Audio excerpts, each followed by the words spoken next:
For centuries, it has survived when others have failed. This land of boundless mysteries, breathtaking scenery, and fascinating culture is home to a magnificent people. Join us as we boldly venture into the magical wonder that is China, the Celestial Empire.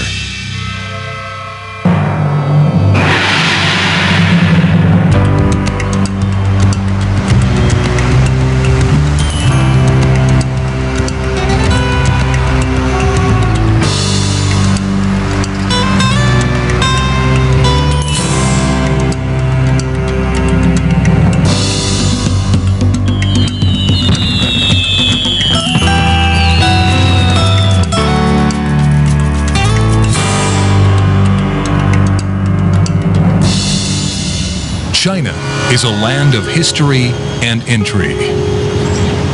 A country full of new discoveries that embraces its traditions with reverence and pride. Home to more archaeological finds than any other place in the world, China is closely studied as a guide to civilizations long past, creating a map for life today. Beijing, China's capital city, is filled with examples of ancient and historical civilizations. Among them is the largest royal garden in China, the Summer Palace.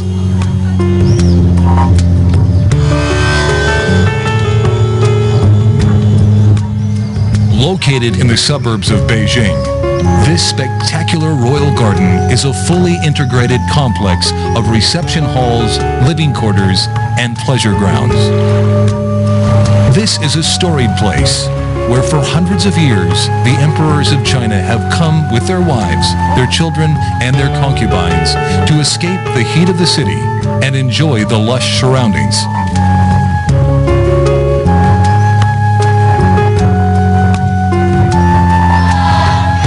Scores of events and gatherings have occurred here.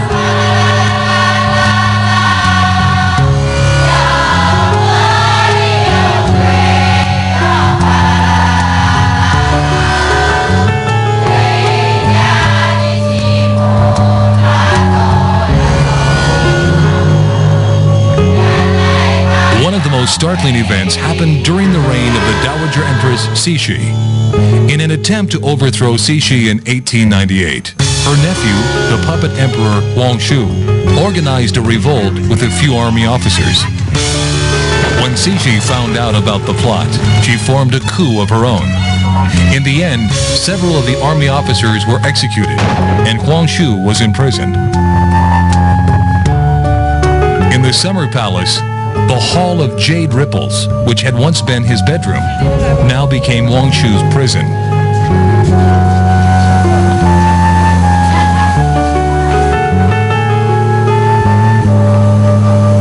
The Empress had extra walls built to confine him and make certain he could not escape or make contact with the outside world. 10 years later, still a prisoner, he died at the age of 38.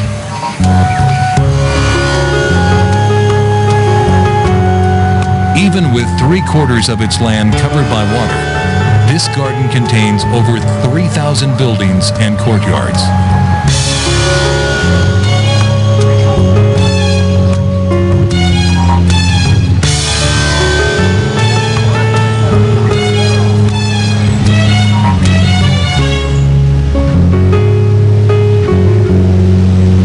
It all began over 700 years ago when a Mongol emperor dredged out a pond to create a huge reservoir. Soon, its barren scenery turned into beautiful, lush greenery as peasants planted rice, water chestnuts, and lotus.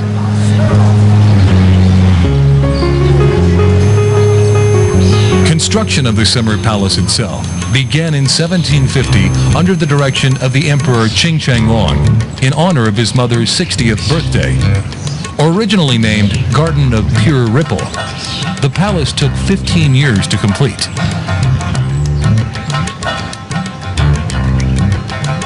From the beginning, Qing, highly regarded in Chinese history, was personally involved in the design and construction of the Summer Palace.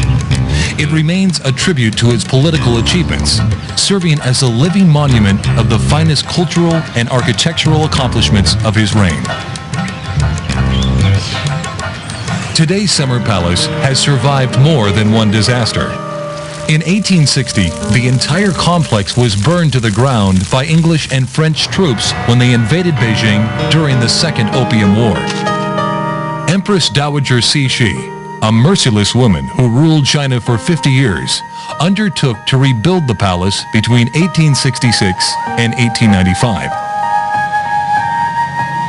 She financed the work with 300 million tiles of silver that had been earmarked for the building of a modern navy. When it was finished, she renamed it Ye Yuan, or Garden of Good Health and Harmony, the name by which it is still known.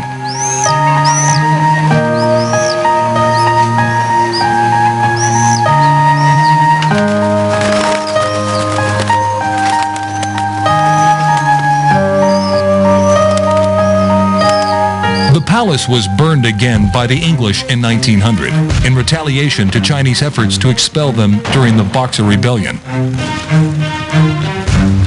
After the fall of the Qing dynasty in the Nationalist Revolution of 1911, the dilapidated grounds of the Summer Palace served as a private residence for Puyi, China's last emperor, until he was expelled in 1924. Since that time, the gardens have been open to the public.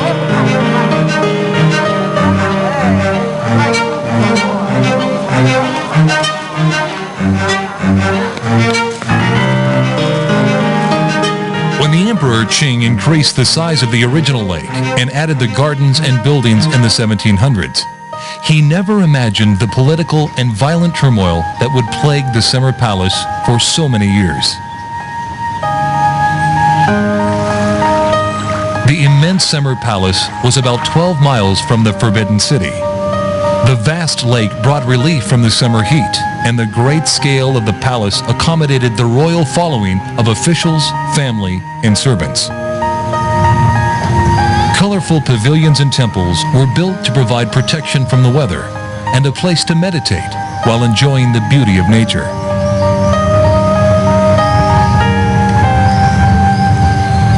Over the waterways and ponds, graceful stone bridges and brightly painted archways link peaceful small islands covered with willow, poplar, peach, and apricot trees.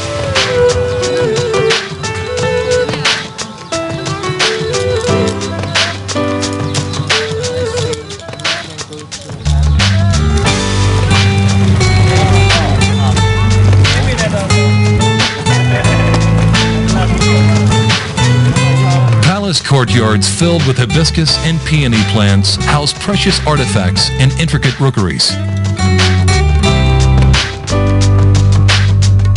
Temples atop man-made hills offer panoramic views in this majestic setting of an ancient era.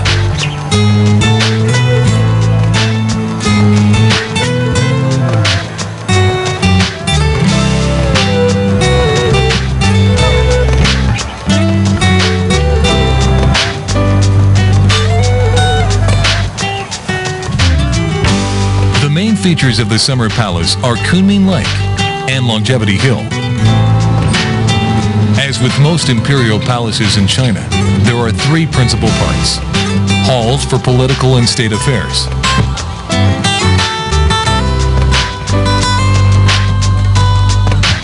living quarters,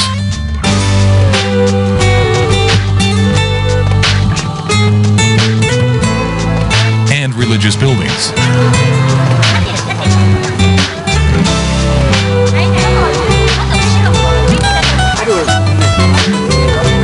As it has been for hundreds of years, the main entrance to the Summer Palace is the East Gate.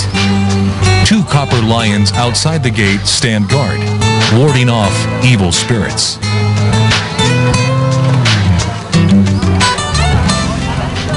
At the center of this entrance, a stone carving of two dragons playing with a pearl indicates this is a garden of perfection and brightness. Other gates include the East Palace Gate, where an inscription said to have been written by Emperor Qing himself reads simply, "Garden of Pure Ripple." One of the most important structures at the Summer Palace is the Painting Walkway, or as it is more commonly known, the Long Corridor. Alive with colorful paintings of birds, flowers, landscapes, and ancient poems. This is the longest walkway in the Chinese gardens, with over 14,000 traditional Chinese paintings on its beams and crossbeams. Countless Chinese literary classics have been inspired by this corridor.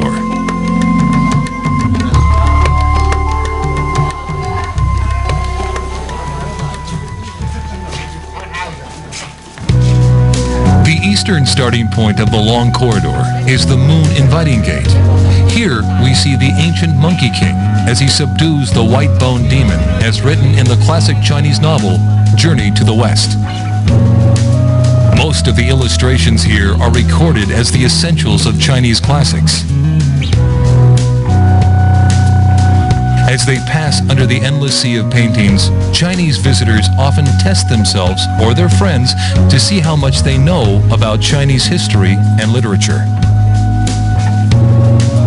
Prominently erected along this famous corridor are 4 pavilions, each representing one of the 4 seasons. The walkway serves as a partition between landscape sections, a typical Chinese garden design.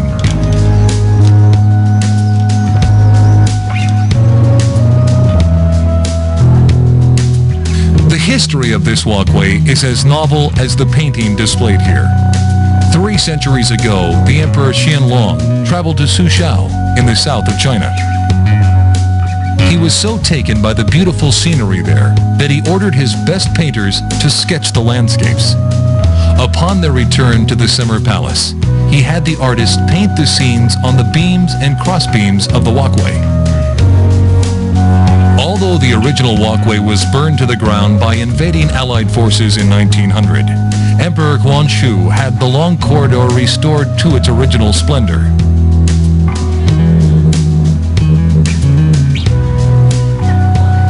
To the west of the Long Corridor is the Marble Boat. Also named Qingyang Fang, the famous boat was built in 1755 for the 50th birthday celebration of the Empress Dowager and is a symbol of the powerful Qing dynasty.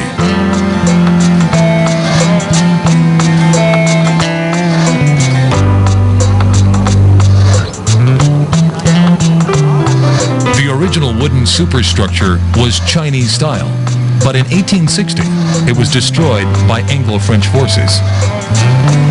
In 1883, the boat was rebuilt with a French-style superstructure and the addition of 2 side wheels.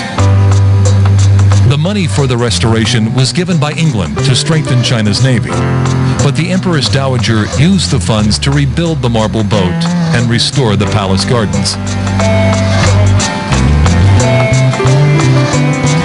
Built with huge cut stones, the boat is 118 feet long with 2 tiers of decks. Although made of wood, the superstructure is painted to give the appearance of marble. The boat's deck is paved with large stones, and the windows are inlaid with multicolored glass. A huge mirror is set on each deck to reflect the ripples on the water. 4 dragon heads serve as an ingenious drainage system. Rainwater is routed through them to stream out their mouths into the lake. Today, the marble boat has a more commercial use than in times past. In a unique photo opportunity, visitors may dress in costumes of the Qing Emperor and the Empress Dowager.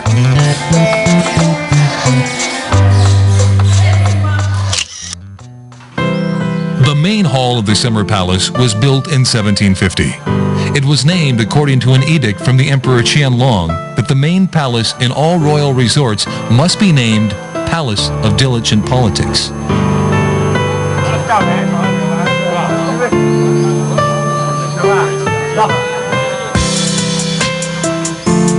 It remained so for over 100 years until the Empress Dowager Cixi renamed it the Palace of Benevolent Longevity.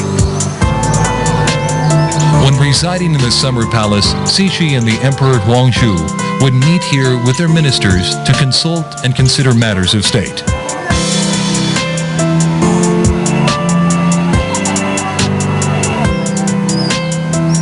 Like the Hall of Supreme Harmony in the Forbidden City, this hall houses a red sandalwood throne carved with 9 dragons, the symbol of supreme power. During formal political meetings, Dowager Cixi would sit in the royal seat, and the emperor would occupy a small royal seat temporarily set at her left side. Behind the throne, a huge red sandalwood screen is set with mirrors on which the character for longevity is written in 200-odd styles. The inscription on the tablet above the throne reads, "Those who show benevolence in the government of the people will live a long life." A pair of ornate phoenix birds at either side of the throne symbolize the solemn atmosphere, and in a final expression of the palace's theme, the 412 glazed tiles around the roof are all fired in the pattern of the word longevity. On the north side of Kunming Lake, near the middle of the long corridor, lies the Palace of Parting Clouds. The hall was ordered built by the Empress Dowager Cixi as a place to celebrate her birthdays, a date of sacred importance to her, and she spent great amounts of money for this self-tribute.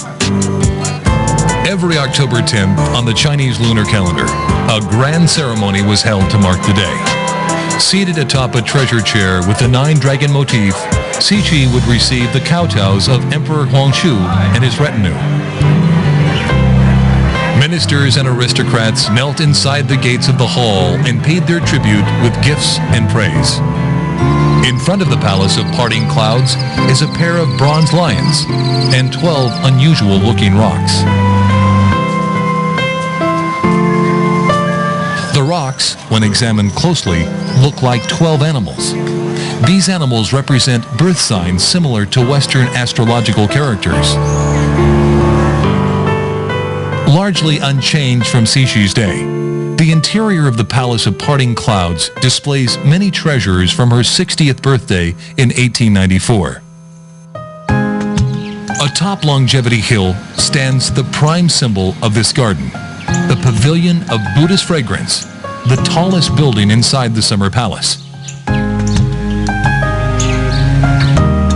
134 feet high, this 8-faceted monument was built in 1750 as a place for the ruling family to pray. It was severely damaged in 1860 by the invading Anglo-French forces who destroyed so much of China's finest architecture. Rebuilt in 1889 to its present state, it overlooks the entire Summer Palace. Just behind the Pavilion of Parting Clouds, Wisdom Sea is also known as a palace without roof beams because of its unique and unusual construction.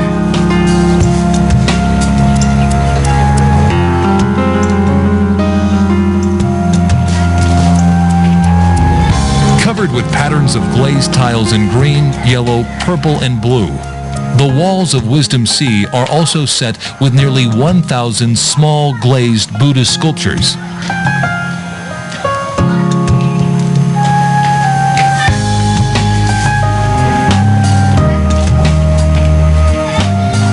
A few yards west of the Pavilion of Buddhist Fragrance is one of the most unusual buildings in the world.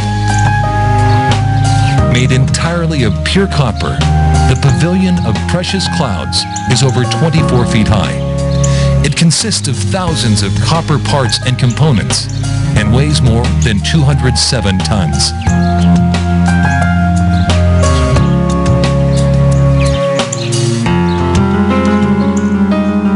Near the southeast shore of Kunming Lake is South Lake Island. Here is the Hall of Holding Emptiness, where royalty often went to rest and relax.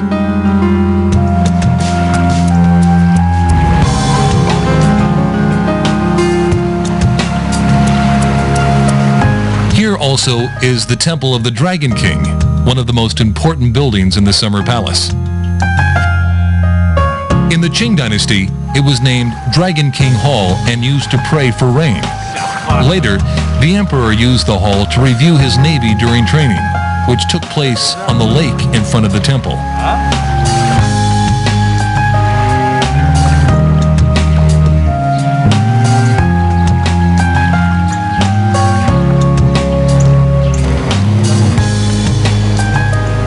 South Lake Island can be reached in two ways. By boat from the docks in front of Longevity Hill,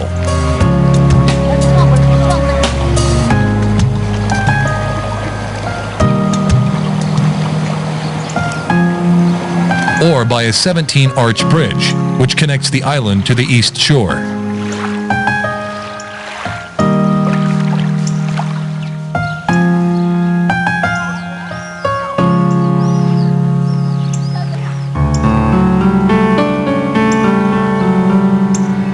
Built during the reign of Emperor Qianlong, the bridge is 571 feet long and 26 feet wide.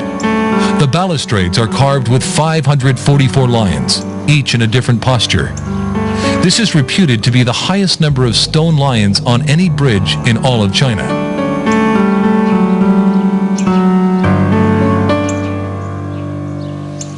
On the eastern end of 17 Arch Bridge, the path connects to 8-Facet Pavilion, the oldest pavilion of its kind in existence today.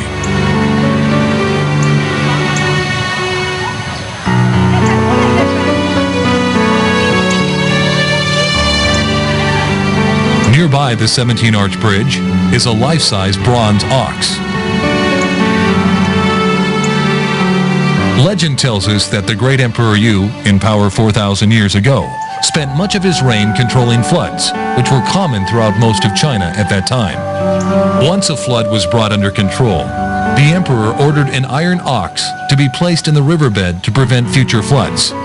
Eventually, the Chinese people began placing bronze or iron oxen on riverbanks as a means of warding off floods.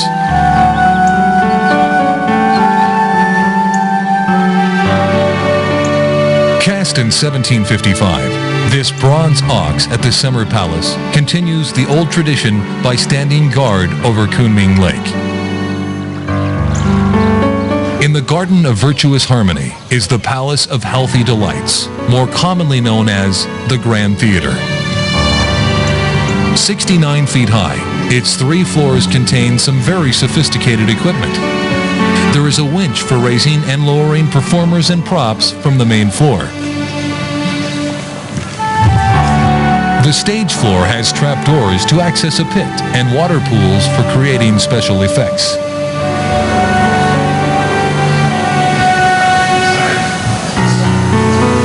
The Empress Dowager Cixi had a specially designed treasure chair in the theater and often came here with the royal family for entertainment. The Summer Palace in Beijing is a remarkable expression of the creative art of Chinese landscape garden design. Similar to most classic Chinese art, it incorporates the works of man and nature into a harmonious whole. As illustrated by the Summer Palace, the Imperial Chinese Garden is a potent symbol for one of the world's major civilizations. After the present government came to power in 1949, the Chinese invested in restoring the Summer Palace to its imperial glory. In 1960, it became one of the first cultural sites to receive formal protection under order of the State Council. After a 1990 campaign by thousands of volunteer citizens to clean up Kunming Lake, plus numerous other restoration projects, the Imperial Gardens have regained their former glory.